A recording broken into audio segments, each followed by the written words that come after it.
प्यारे छात्रों, आज हम सभी हड़प्पा सभ्यता के बारे में पढ़ेंगे।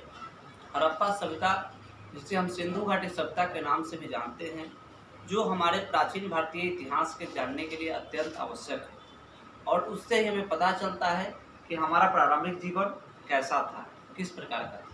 तो हड़प्पा सभ्यता का खोज कैसे हुआ, इसको हम सभी आइए देखते हैं।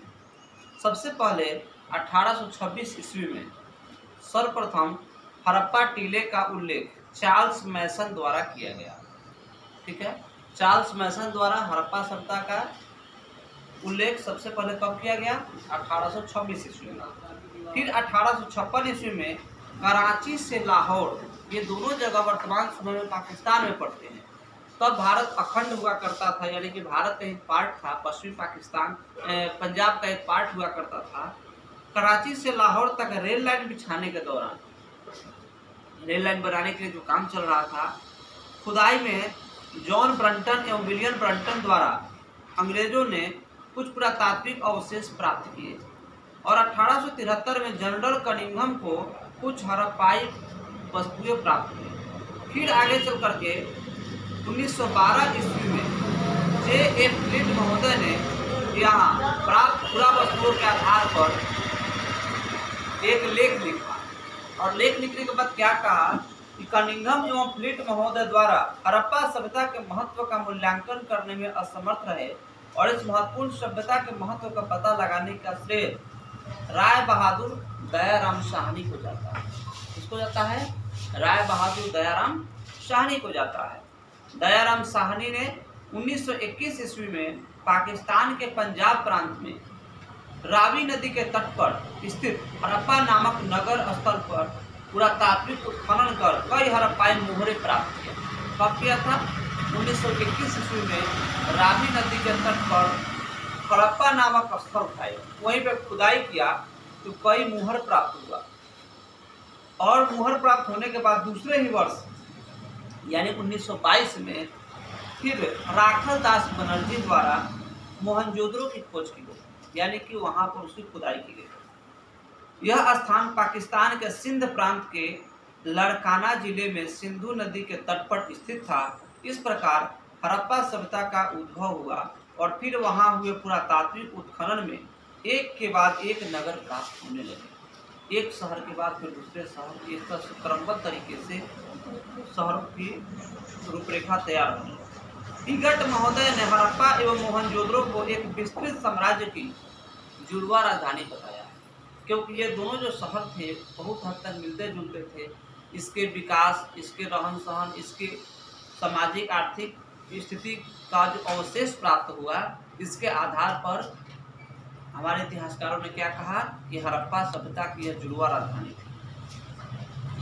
हड़प्पा और मोहनजोदड़ो की जो बीच की दूरी थी वह 670 किलोमीटर थी। तो ये एक एक पॉइंट आप ध्यान में रखेंगे।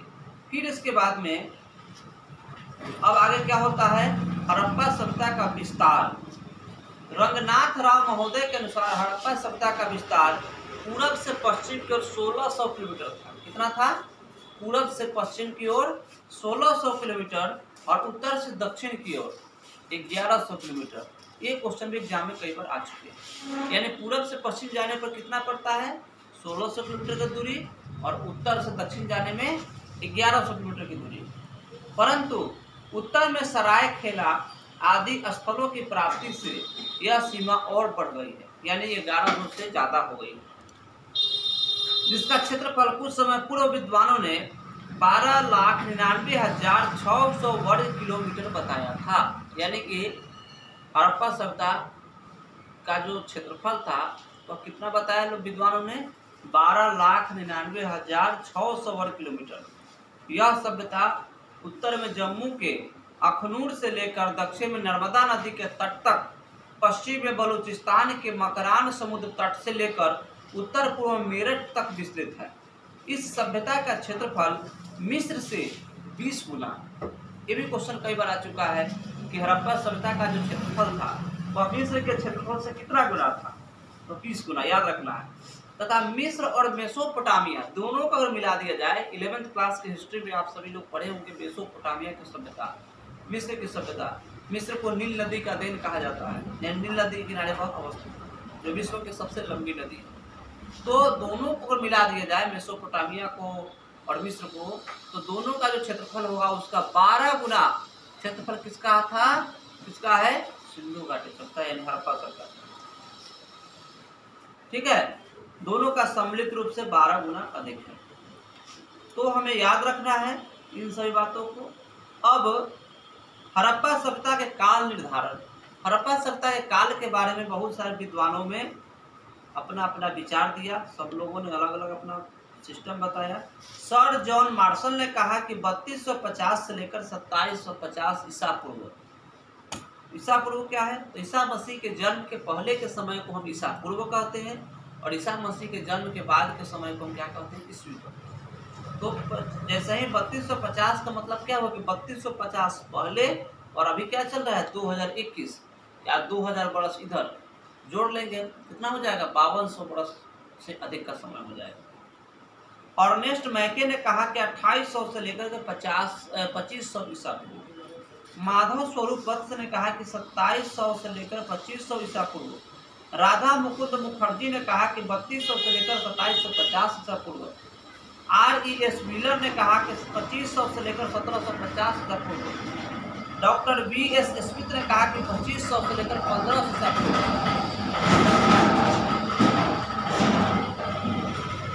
जबकि रेडियो कार्बन विधि यानी कि C14 विधि में कहा गया कि 2500 से लेकर 1750 ईसा पूर्व। ठीक है, इस तरह से अलग अलग विद्वान ने अलग अलग अपना दिया।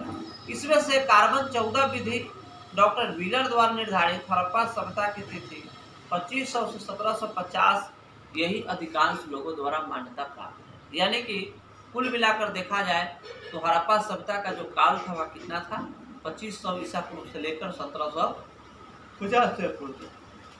अब हम लोग को देखना है कि कौन कौन से शहर की खोज किसने किया और वह किस नदी के किनारे है। 1921 ईस्वी में हड़प्पा नगर की खोज हुई, जो पंजाब में पड़ता है, वर्तमान समय पाकिस्तान में। यह रावी नदी के किनारे है और इसे खोज करता हुए दयाराम शाह ने। 1922 ईस्वी में मोहनजोदड़ो की खोज की गई, जो सिंध वर्तमान में पाकिस्तान में पड़ता है, वह सिंध नदी के किनारे है और इसके खोज करता हुए राखल दास बनर्जी, और इसके जिला का जो नाम है वह है लड़काना।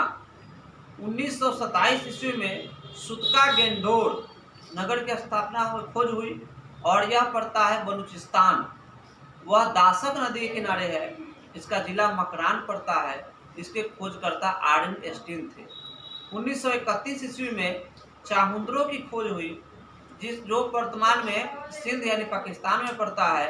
यह सिंध नदी के किनारे था, जिसका जिला मांट गोमड़ी पड़ता है और N.C. मजूमदार इसके खोज करता था। उसी प्रकार से 1931 से 53 ईस्वी में रंगपुर की खोज हुई, जो गुजरात में पड़ता है वर्तमान समय में भारत में, और यह माबर नदी के किनारे है, जिसका जिला है कठिया बारा, और खोजकर्ता इसके हैं ब्रजवासी लाल एवं माधव स्वरूप वत्स। उसी तरह से 1953 ईस्वी में काली बंगान नगर की खोज हुई, जो वर्तमान में राजस्थान में पड़ता है।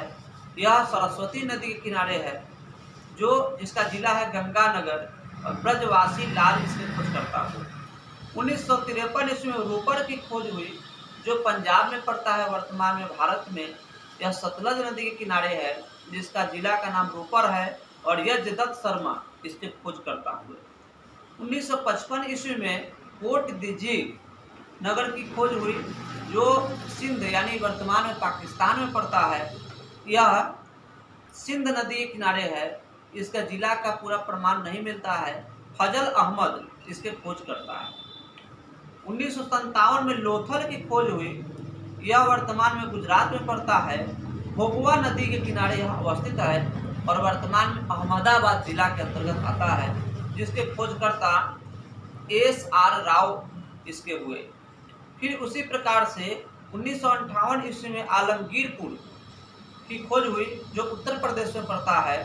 यह हिंडन नदी के किनारे है, जो वर्तमान में मेरठ जिला के अंतर्गत पड़ता है। और यजदत्त शर्मा इसके खोजकर्ता हुए। 1964 ईस्वी में देसलपुर की खोज हुई, जो वर्तमान में गुजरात में पड़ता है। यह सरस्वती नदी किनारे है, जो वर्तमान में कच्छ जिला, जो भारत का सबसे पश्चिमी छोर है, सबसे पश्चिम का जो जिला है वह कच्छ है और सबसे बड़ा जिला एरिया के रूप में यह माना जाता था। लेकिन अभी वर्तमान में केंद्र शासित प्रदेश जो बचा है लद्दाख, इसी कारण इसका कुछ अब कमी आ गया है इस आंकड़े में। कच्छ जिला में पड़ता है। केवी सुंदर राजन इसकी खोज करता है। उसी प्रकार 1968 में मितानखल नगर की खोज की गई। यह हरियाणा में पड़ता है। प्राचीन जमुना नदी के किनारे यह अवस्थित है। इसका जिला है भिवानी। यह सूरज भान इसके खोज करता है। 1972 में सूतकोतरा का खोज हुआ, जो वर्तमान में गुजरात में पड़ता है। इसके नदी के बारे में प्रमाण नहीं मिलता है। इसका भी जिला कच्छ है और जगपति जोशी इसके खोज करता है। 1973 में बनवाली की खोज हुई, जो हरियाणा में पड़ता है और यह भी सरस्वती नदी के किनारे है। और हिसार, जो एक बहुत बड़ा शहर के रूप में जाना जाता है हरियाणा का, उस जिला में पड़ता है। रविंद्र सिंह बिष्ट इसके खोज करता है। 1982 में मांडा की खोज हुई, जो जम्मू में पड़ता है। यह चिनाब नदी के किनारे है और जम्मू जिला है। और जगपति जोशी और मधुबाला इसके खोज करता है। 1990 से 91 के बीच धौलावीरा की खोज हुई, जो गुजरात में पड़ता है। जो लूनी नदी मनसर नाला के नाम से इसे जाना जाता है। भरूच, जो एक भरूच बहुत बड़ा समुद्री बंदरगाह है, जिसका बहुत पुराना अवशेष है। प्राचीन काल के इतिहास में देखा जाए तो यहाँ से विदेशी व्यापार हुआ करते थे गुप्त काल में। तो अब भरूच इसके खोजकर्ता रविंद्र सिंह बिष्ट हुए। आगे फिर 1990-91 में ही भगवानपुरा की खोज हुई, जो हरियाणा में पड़ता है। यह सरस्वती नदी के किनारे और वर्तमान में इसका जिला कुरुक्षेत्र पड़ता है, जहाँ पर महाभारत का युद्ध हुआ था। और जगपति जोशी इसके खोज करता है। राखी गढ़ी, यह हरियाणा में पड़ता है। इसके नदी के बारे में कोई प्रमाण नहीं मिलता है। वर्तमान जिला इसका जिंद है और इसके खोज करता हुए सूरज भान। तो ये प्रमुख नदियों के खोज स्थल है, जिससे आप ध्यान रखेंगे। इससे आपको 12th के एग्जाम के साथ साथ किसी भी तरह के बोर्ड एग्जाम्स में अगर आप जाते हैं, किसी भी तरह के आप आगे कोई कॉम्पिटिटिव एग्जाम्स में जाते हैं, एसएससी हो, रेल हो, दरोगा का हो, या फिर यहाँ तक बीपीएससी का भी एग्जाम होता है, उसमें भी अगर नदी, नगर और खोजकर्ता से प्रश्न पूछेंगे तो इससे बाहर से नहीं आ सकते। अब हम लोग देखेंगे कार्बन 14 विधि, यह क्या होता है। कार्बन 14 विधि क्या है, उसके बाद किस किस शहर से, यानी कि जितना शहर का नाम लोगों ने पढ़ा, कहाँ से क्या क्या प्रमाण मिला है खुदाई करने के बाद, इन सभी चीज़ों को हम लोग अगले वीडियो में देखेंगे। तो हमारे इस प्राचीन भारत के इतिहास को जानने के लिए हमारे इस वीडियो को देखें और आगे वाले वीडियो को भी देखने के लिए चैनल को सब्सक्राइब करें, ताकि फिर जैसे ही इसका दूसरा पार्ट आपके बीच में रखने का मैं काम करूंगा तो आपको उसकी जानकारी मिल सके और आप उसको देख करके अपने अध्ययन को अनवरत चला रखें। आज के लिए इतना ही, धन्यवाद।